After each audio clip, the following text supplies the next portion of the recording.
English பேசணும்னா இவ்வளவு நாள் நம்ம பார்த்தது சின்ன சின்ன ஃப்ரேசஸ். பட் அதை விட இம்பார்ட்டன்ட் என்னன்னா, நீங்க அடுத்தவங்களை இமிடேட் பண்ண கத்துக்கணும். இப்ப யாராவது ஒருத்தவங்களை நீங்க ரோல் மாடல் எடுத்துக்கிட்டு நீங்க அவங்களே மாதிரி பேச கத்துக்கோங்க. அதுக்கு தான் நமக்கு நிறைய பாட்காஸ்ட் வேணும், இல்ல நிறைய ஆடியோ ஃபைல்ஸ் கேளு, படம் பாருங்க, இங்கிலீஷ் படம் பாருங்கன்னு சொன்னது. இப்ப அதுக்கு ஒரு சாம்பிள் நான் ஒன்னு சொல்லி தரேன். சோ இது நீங்க ட்ரை பண்ணி பாருங்க. if you would really like to improve your intonation and speaking skills. Ready? Start பண்ணலாம். So நான் இப்போ வந்து மார்ட்டின் லூதர் கிங்கோட ஸ்பீச் சொல்ல போறேன். ரெடியா? Right.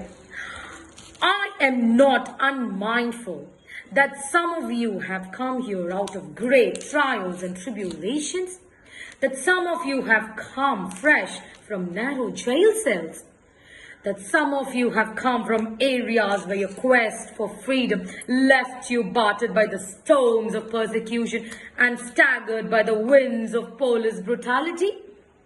Go back to Alabama. Go back to Mississippi. Go back to Louisiana. Go back to South Carolina. Go back to the ghettos of our northern cities, knowing that somehow this situation can and will be changed.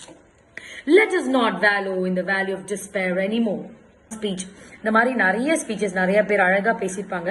So நம்ம என்ன பண்ணலாம்னா, இதே மாதிரி ஏதாவது ஒரு speech எடுத்து அவங்கள மாதிரியே பேசி அவங்கள மாதிரி இமிட்டேட் பண்ண கத்துக்கோங்க. மீனிங் புரியணும்னு அவசியம் இல்லை.